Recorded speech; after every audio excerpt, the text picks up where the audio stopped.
오늘 말씀 제목을 함께 읽어보도록 하겠습니다. 자랑 지우기. 한 번만 더 해볼까요? 자랑 지우기. 우리 성도님들 지금 오늘 예배에 참석하셔서 앉아 계신 분들 보면 그래도 나이가 연령대가 그래도 조금 지긋이 있다 보니까 지금까지 내가 살면서 이거 하나 정도는 자랑했지, 내가 이 정도는 자랑했지, 또 이건 자랑하지 않고는 내가 못 참아 했던 것들이 분명히 있으실 거예요. 저도 있었거든요. 제가 어릴 때 막내 이모가 조금 백화점에서 일을 했었어요. 그래서 필히 리코더 제가 아마 초등학교 2학년 정도 됐던 걸로 기억을 하는데 3단 분리되는 리코더를 그때 선물을 받았어요. 그때 분리되는 리코더는 거의 보기가 힘들었었거든요. 뭐 기억을 하실지 모르겠지만 저는 이제 태어나기는 수도권에서 태어났지만 자라기는 지방에서 지방에서는 특히 그런 피리는 보기가 힘들었죠. 학교에 가서 당연히 자랑을 했죠.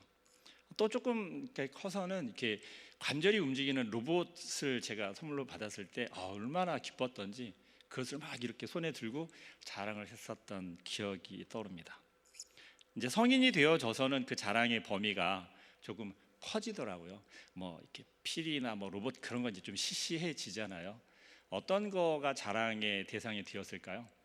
뭐 이제 사회생활을 하면서 떠오르게 되는 건 요즘 우리 청년들이 아마 그럴 거라고 여겨지는데요. 제 인생의 첫 자동차를 가졌을 때 이게 어떻게 해서든지 자랑을 해야 되는데 방법이 없잖아요. 그러면 누구든 태우고 드라이브를 나가든지 해야 되니까 그랬던 기억이 있습니다. 여러분들은 어떠신가요? 지금까지 살아가면서 내가 이거 하나 정도는 자랑하고 자랑하지 못해서 아쉬움을 가지고 있었던 것들이 아마 있으리라 생각이 되어집니다. 뭐 사돈이 땅을 사면 배가 아프다라고 누가 자랑하면 그걸 보면서 배 아파하고 시기 질투하는 그런 것도 우리가 많이 경험을 해보았을 건데요.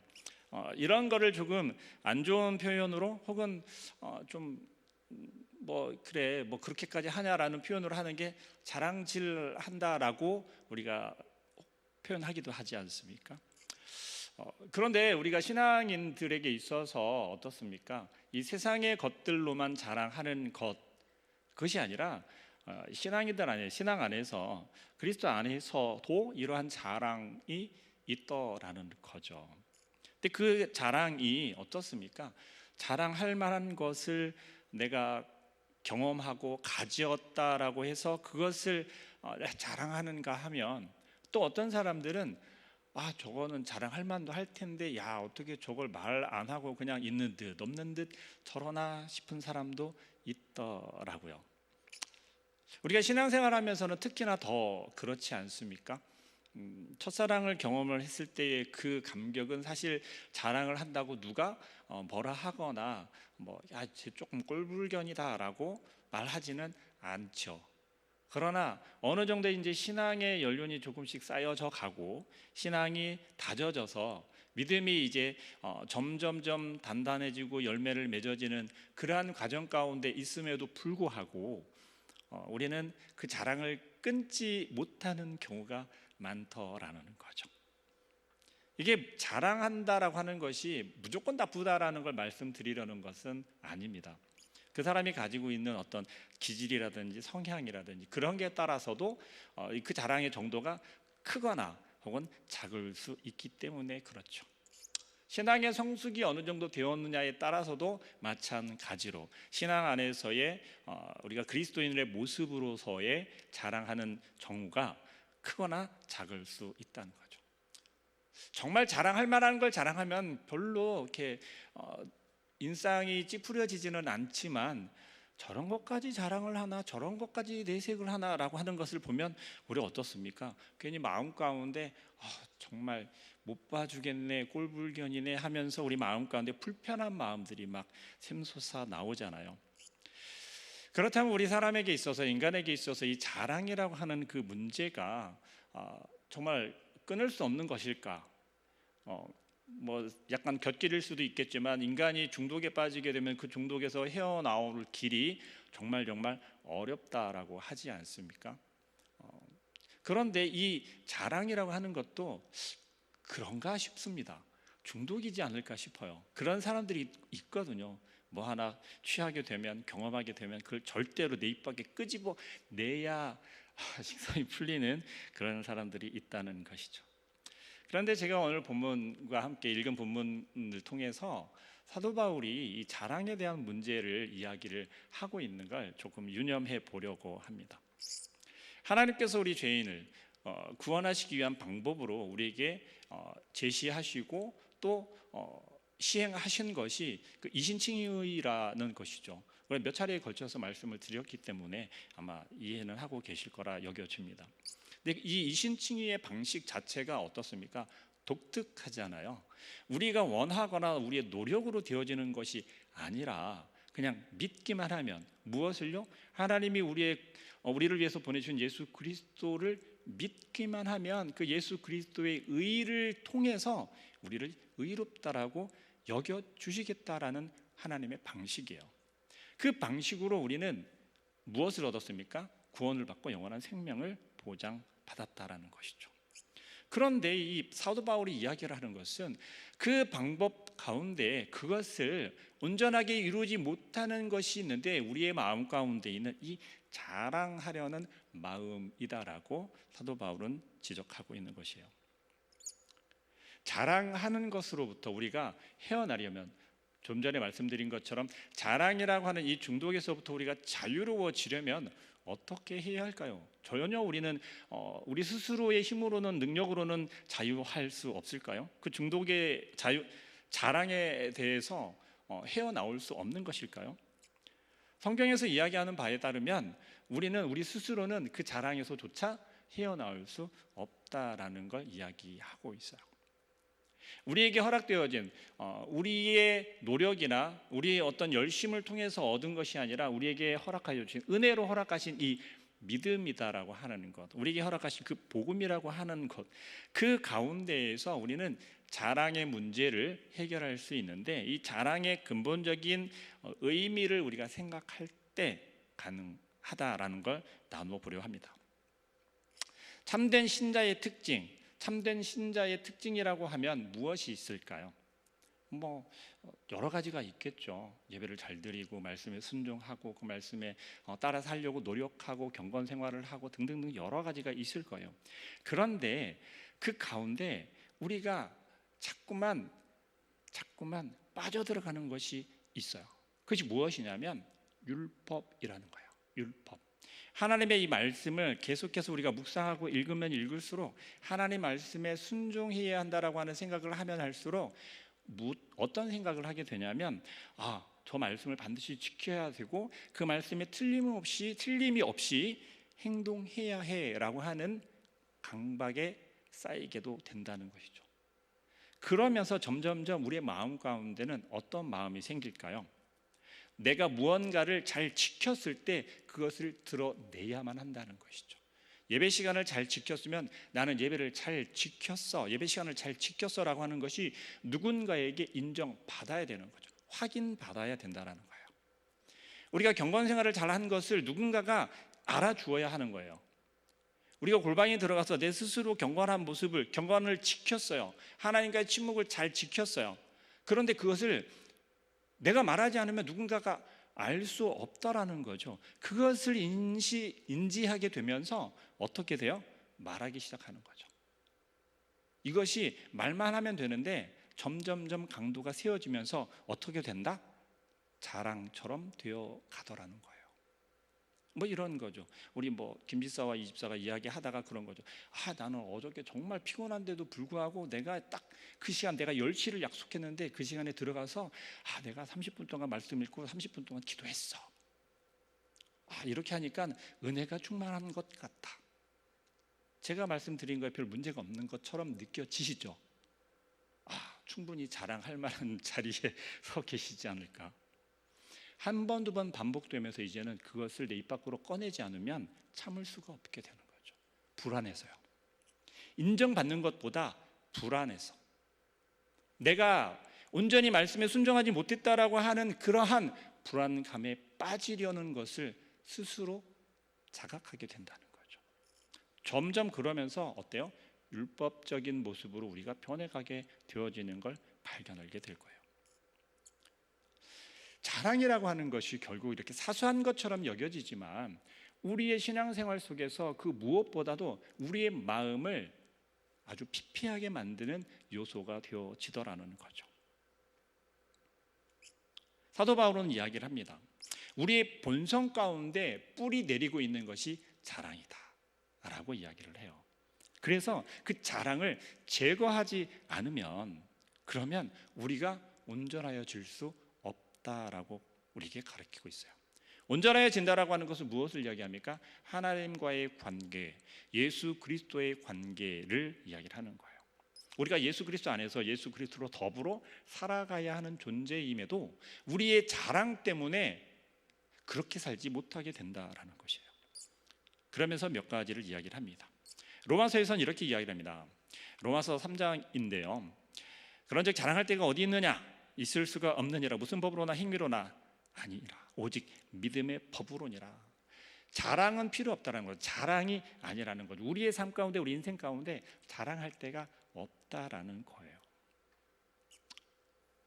이신칭의를 제가 말씀을 드렸어요. 이것은 예수 그리스도의 의로 말미암아서 우리가 의롭게 여김을 받은 거예요. 그런데 우리의 자랑이 바로 이 예수 그리스도의 의로 말미암아서 우리 안에서 제할 수 있다라는 것을 사도 바울은 이야기를 합니다.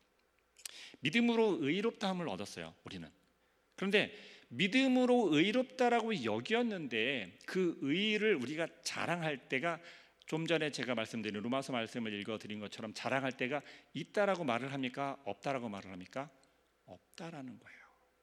왜요? 우리의 노력이나 우리의 어떠한 것으로 의롭게 되지 못했기 때문에 그래요. 오직 예수 그리스도의 그 의를 통하여서 우리가 의롭게 되었기 때문에 우리가 어디에 가서 자랑할 것이 아니다라는 거죠.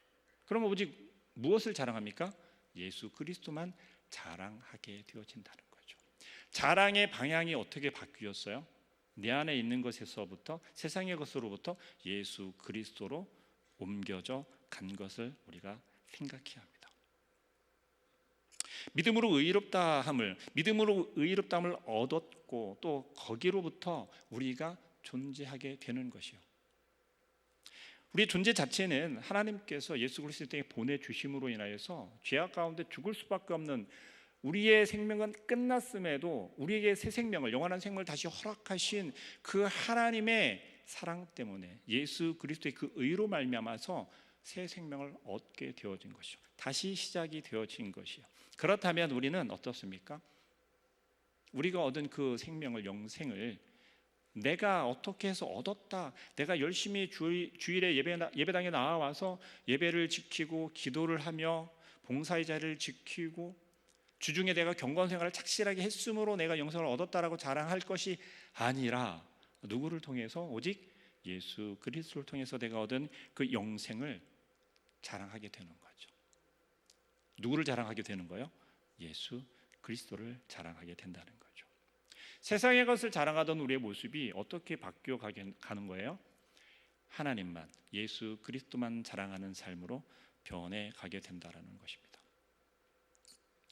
우리는 구원을 이야기를 할 때 무엇을 이야기합니까? 은혜로 구원받았다라고 이야기를 하잖아요. 예수 그리스도를 믿은 그 믿음을 통하여서 믿기만 하면 우리는 구원을 허락받고 보장받는 것이죠. 그 믿음의 원리에 따라서 우리는 살아가는 것이고 그 구원받은 자로서의 삶을 사는 것이요. 그런데 점점점 살아가면서 우리가 망각하게 되고 우리 자랑의 대상이 예수 그리스도가 아닌, 하나님이 아닌 우리가 살아가는 삶 가운데 얻게 되어지는 우리의 풍요와 또 형통과 우리가 이룬 성과라고 할 수 있는 것들이 되어지더라는 거죠. 왜 그렇게 될까요? 인류 최초의 사람인 아담을 한번 생각해 보시죠. 아담이 죄를 짓게 된 근본적인 이유가 어디에 있죠? 선악과를 먹으면 어떻게 된다는 거예요? 하나님처럼 된다는 거잖아요. 하나님처럼 된다라고 하는 것은 결국 무엇을 이야기합니까? 우리 인간의, 우리 내면 가운데 있는 교만이 싹트게 되고 그 교만이 어떻게 하는 거예요? 이제 우리 머리 꼭대기에 딱 올라오게 되는 걸 이야기하는 거죠.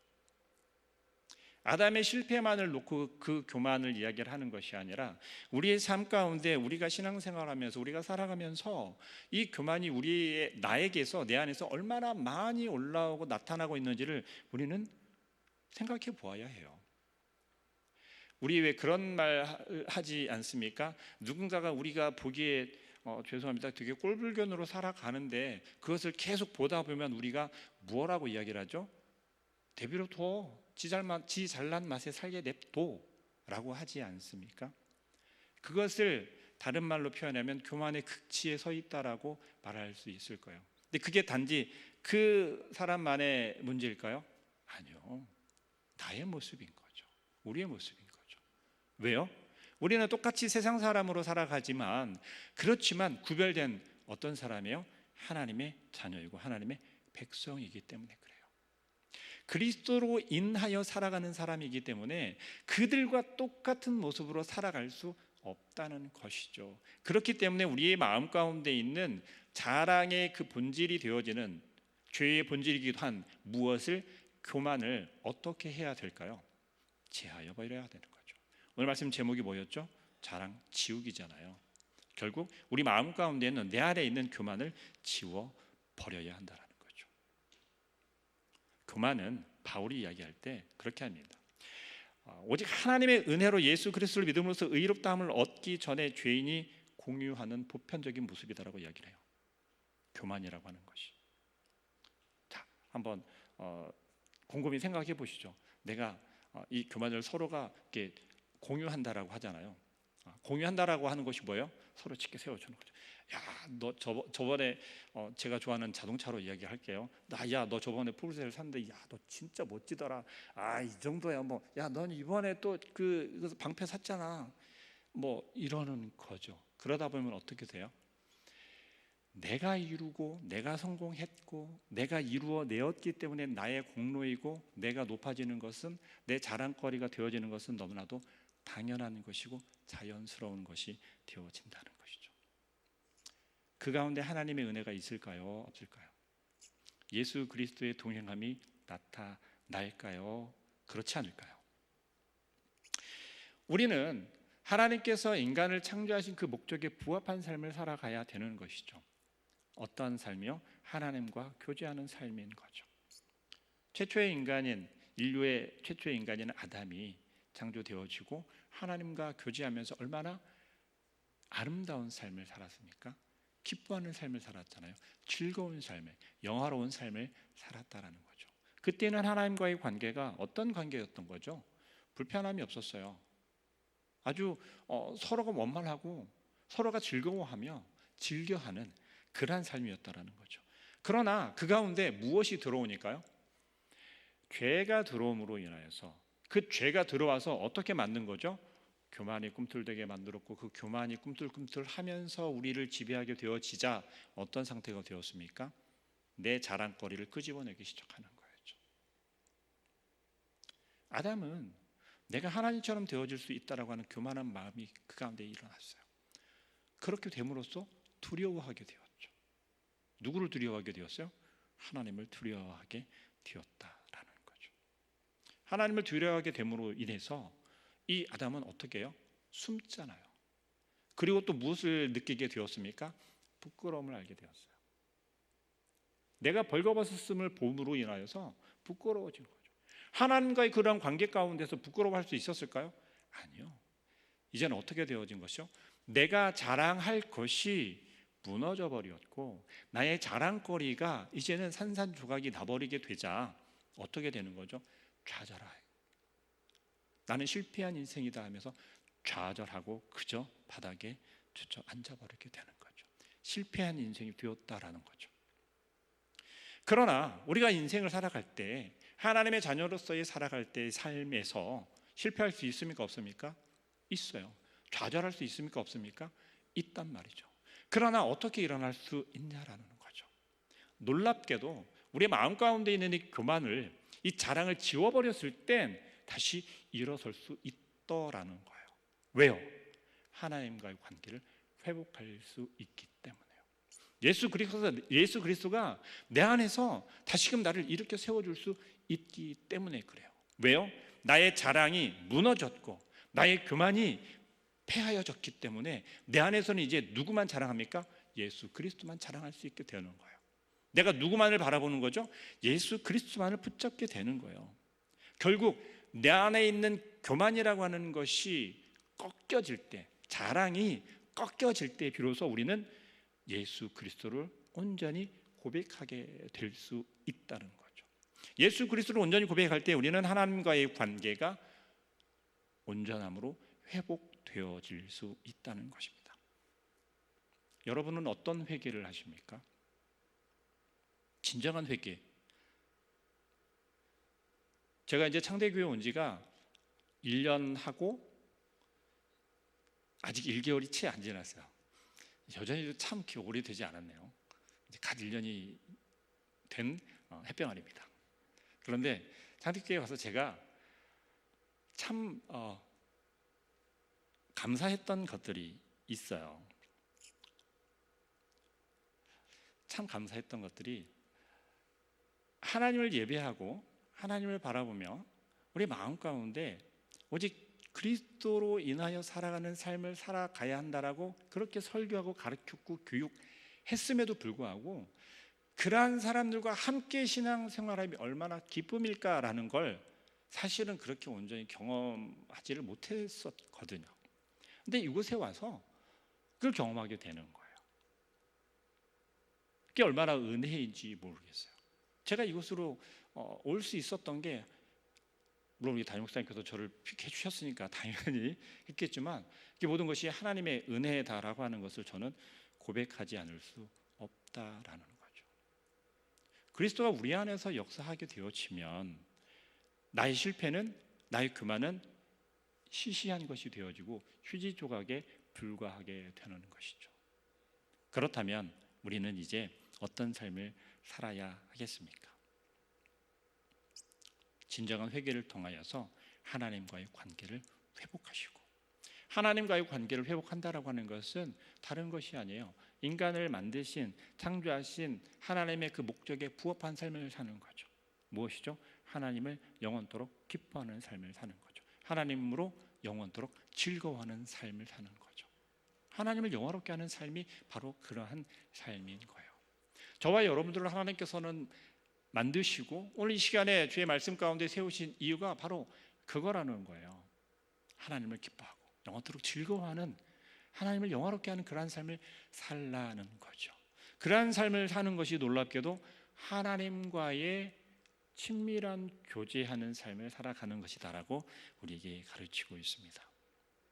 여러분의 믿음은 어떻습니까? 그리스도 안에서 하나님께서 우리를 속량하기 위하여서 우리에게 보내주신 그 예수 그리스도로 인하여서 거듭나게 된 믿음을 붙잡고 계십니까? 아니면 내가 정말 열심히 내가 부모님한테 두드려 맞으면서도 내가 울며 불며 하면서도 끝까지 쫓아 주 앞에 나와 엎드렸었던 그 나의 열정과 열심을 통해서 내가 믿음을 쟁취했어 라는 생각을 하고 계십니까? 성경은 오늘 우리에게 말씀하고 계십니다. 행위에서 난 것은 아니라는 거예요.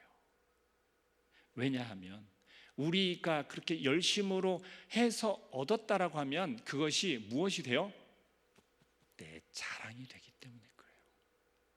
여러분 혹시 봉사의 자리를 열심히 섬기고 있기에 그것이 여러분의 자랑거리가 되고 있습니까? 혹은 여러분의 삶이 힘들고 어려움 가운데서도 예배 시간을 지키고 주님의 말씀에 순종하고 맡겨진 사명을 감당하는 것이 혹 여러분들의 자랑이 되고 있습니까? 그렇다면 오늘 이 시간에 주님 앞에 내어놓고 온전한 회개 자리로 나아갈 수 있기를 바랍니다. 행위가 아니에요.